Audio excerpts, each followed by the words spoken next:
Hey guys, what's up? Welcome back here to today's edition of Intuitive Angling, and really appreciate you guys coming by the channel to spend some time with me on the video. Always appreciate that. Guys, got a little fun video for y'all today. I'm going to just theoretically pretend that I own Bassmaster and MLF, and I'm gonna let you guys know that what I would do as far as how to improve the situation that they're in, because I don't think that I've ever, out of all the years that I've been following bass fishing tournaments, Bassmaster and MLF, back when even when it was the old Redman days, I have never seen a time that there are more disgruntled bass anglers out there over the way that those two organizations are being run out there. That's a conversation for a different video here, but there's a lot of unhappy people for a lot of different reasons right now. So I'm going to sort of go over and show you guys what I would do to change everything, to make everybody happy and make it a more perfect world in bass fishing.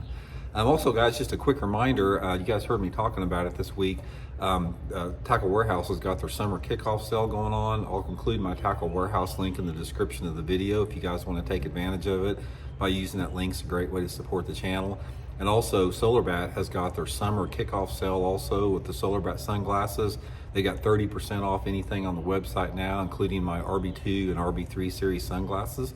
So I'll put that link in the description if you guys want to check that out also. Okay guys, let's play a little game here, talk a little bit about what I would do, because it seems like to me that the last 3 or 4 years, or really since the split, since the Bassmaster MLF split, that it's just like everybody's just all pissed off at Bassmaster and MLF. They make a lot of decisions there that nobody really understands the motivation behind. Doesn't really make any sense. So I'm gonna tell you guys how I would run the organization, and maybe this will get back to FLW and Bassmaster and they'll take some advice on this. First of all, let's talk a little bit about both organizations. The first thing I would do is, let's talk about MLF first. The first thing I would do if I owned MLF, I would get rid of the Bass Pro Tour. MLF, which used to be FLW and which used to be Redman, when I started fishing the Redman tournament, which is now known as MLF, they had the Redman All-American, which is now the BFL All-American, and that was their wheelhouse, guys. It's like the FLW, MLF, Redman, whatever you're going to call it, they're the ones that came up with the Redman All-American, which was the weekend angler circuit. This was a circuit where guys that had normal jobs and had to, they couldn't be away from their families. It gave them a chance to compete locally and then move on to the regional or the All-American to have a chance to some big money. And actually, that's how I started my career. I qualified for the Redman All-American in 1984, which really kick-started my career into Bassmaster. That is their strength, guys. If I owned MLF, I would get rid of the Bass Pro Tour. I would keep, and I would really start pushing hard, the BFLs, as well as the Toyota Series. The Toyota Series, the BFLs, they're great circuits. It seems like to me that ever since the Bass Pro Tour came on, it's done nothing but alienate the industry, piss people off, cause division in the sport. There's been nothing good come out of it. I would get rid of that, and I would own the fact that MLF is the circuit for the weekend working angler type of a deal. I think that is a great business model, to have with that. Bassmaster, on the other hand, with that, is the Bassmaster, in my opinion, if I own Bassmaster along with that, you really promote the fact that the Bassmasters Classic is professional fishing. One of the biggest problems we've had in the sport is ever since there's been this circuit, that circuit, the Forest Wood Cup, all the other championships that tried to compete with the Bassmaster Classic, it sort of undermined the sport. And it's almost like if you took the Super Bowl, the NFL and the Super Bowl, and you tried to create other organizations to compete with the Super Bowl, it waters everything down and it diminishes the value of the Super Bowl. And in my opinion, that's what all these other organizations that started with FLW back in 1997 has done. It has taken away the prestige and the mystery and the magic and just how special the Bassmaster Classic is. The Bassmaster Classic should be the only pro league out there. So if I own Bassmaster, I would probably get rid of a lot of the stuff that they do, and I would go back to the way it was when it was the best. Guys, I fished bass since 1985. I've been there since before the top 100 started, before the top 150s, everything. If I was running bass, I would get back to the way it was in the old days, where you have 6 tournaments. That's all you do. The Bassmaster tournament circuit would have six tournaments. They would take the top 35 out of those 6 tournaments to make the Bassmasters Classic. There wouldn't be 50 dudes in the Bassmasters Classic. There wouldn't be Bass Nation, Federation, high school, just all these other people that get in the Classic. It would be a pro event simply for the pro anglers that are in that tournament who has competed in those 6 tournaments. Now, the farm system to get into that obviously would have to be consideration, have to be set up. But I think if you simplified things and just had 6 simple tournaments, with the Bassmasters Classic, and that is the pure definition of what pro fishing is. If you qualify for that particular thing, right now the way they got it, I don't know, it's like half the people that fish the Elite Series qualify for the Classic. That's why the Elite Series is the easiest circuit there is to compete in, because they pay half the field, half the guys, basically almost half the guys go to the Bassmaster Classic. Back when I started out, it wasn't like that. You had 200 guys fishing these tournaments. The top 35 went to the Classic. It was very special if you did make it. So they've sort of like diminished the value and how difficult it is to make the Classic. It's so much easier to qualify for the Bassmaster Classic right now than it has ever been, especially back when I started fishing it there. They used to only take 24 to the Classic up until the early 80s there. The next thing we do a major rule overhaul. One of the things that we've noticed, one of the biggest things that have really been disgruntling people out there is there's been this rapid acceleration in cheating accusations, both on Bassmaster and MLF. Guys, I have a 1.5 million people that watch my videos every month.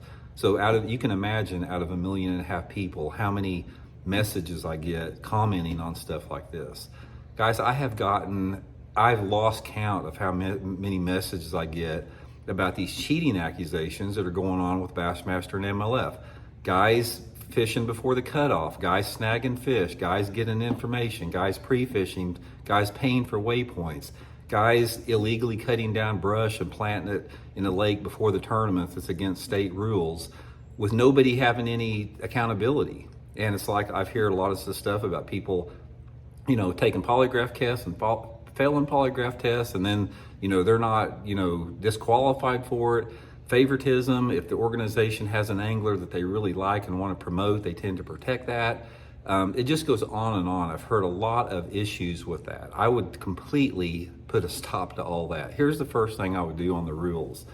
Number 1, we would stop handicapping the real bass fishermen. There is a list of rules a mile long about what guys cannot do to fish shallow water. You can't have a chainsaw, you can't carry extra gas, you can't get out of your boat to make it more accessible over shallow water. You can't use chains or pulley systems. You can't, just on and on. You can't raise the platform. You just a bunch of stuff that you can't do. I would say as long as it's within the state and federal laws, if it's not illegal, you can do anything that you want to catch fish, as long as you're not breaking a state law or any type of conservation laws. Use your creativity, use your ingenuity, and do whatever you want to with that. The next thing I would do to completely stop this stupid rat race about the sport exploding, how expensive it is, I would cap the entry fees at $1,000. No more of this $5,000 entry fee bullshit. $1,000 would be the cap on it. The next thing I would do is I'd cap the length of the boat that you can have at 18.5 feet, and you'd be limited to 150 horsepower. You'd be limited to one electronic unit on the console, one up front, no cheater box, spotlighting, no live scope. That would be gone. That'd be the first thing that would be out of there, because it is cheating and it is destroying our sport. So you're allowed one, 2D sonar with the GPS up front and on the console there. So you'd have some type of an equipment, there'd be some type of limitation not limitation, but there'd be a change on equipment that would basically level the playing field, because right now it's not. When you talk about some guy can spend $150,000 on a bass boat and put $50,000 worth of electronics on it and pay people to, hole sit for them and pay people to pre-fish for them, all that's going to be gone. This whole thing about polygraph, that's the only way that we have to keep this sport honest right now. And, the polygraph test, while it does, have, it's not perfect by any means at all, there wouldn't be any of this stuff about if somebody, inconclusive polygraph test or this or that. If you had an inconclusive or you failed the polygraph test, you're disqualified for the tournament. And based upon what the accusation is, sometimes it can be something as simple as honestly blowing a no wake zone, or something that's more malicious, like intentionally trying to cheat, intentionally trying to snag a fish off a bed, anything like that. If that, there would be no question. I don't care who it is, they'd be gone on that. The next thing we would do with it, we would step up, and as far as the ethics and the morality and the fair play in sport. All these guys out there that get accused from cutting people off or blowing, say they're cutting somebody off that's trying to make a turn around a point and they cut too close to the other boat.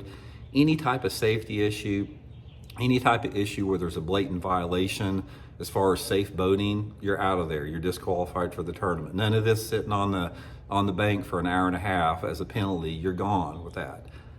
We have to have some type of accountability in the sport in order to lend credibility of it. And the more that the tournament organizations bends those rules, the more that it lessens that credibility. And that's one of the problems that Bassmaster and MLF has right now is, and here again, this is not my opinion, this is coming to me from my subscribers that is getting feeded on this. The feedback I'm getting from my subscribers is that the organizations are very lax on enforcing rules. And it's almost like a lot of people feel that they don't want to, very aggressively enforce rules because maybe it'll reflect poorly on their organization. I'm not sure what the deal is with that. But if basically just cleaning everything up and making everything more simple. But right now, the way that we have it right now, it's all over the board, guys. There's no transparency. It's like it's super expensive. There's people being accused of cheating. It's like it's harder than ever to make a living in the sport. And it's not in a good place, guys. I've been in the sport through the good and the bad. I've been fishing full-time professionally since 1985. I quit fishing the FLW and the Bassmaster tournament circuit a few years ago to fish locally here. But I've seen the sport through the good and the bad times. And I can tell you the best times in the sport were the simplest times. The times where the rules were simple, where the rules were clear, equipment limitations were in place, it wasn't super expensive, entry fees were manageable. And right now, in the era of $150,000 bass boats are going to be the norm within the next year or two, guys. By the time that you put all the equipment on it, and the fact that Bassmaster and MLF have no intention on getting rid of the cheater box, which is super expensive, it just gets more and more expensive. But I would do everything that I could in my power to take this away from the road that it's headed down. Well, it's already there, of being an elitist sport. Professional bass fishing, the organizations have effectively turned it into an elitist sport. When you figure it costs $100,000 a year to fish, you figure bass boats are $150,000 a year, it just doesn't leave a lot of room for anything else. It basically only makes rich people allowed to participate. So anyway, guys, just a few random thoughts. Let me know what you guys think about it, and we'll talk later.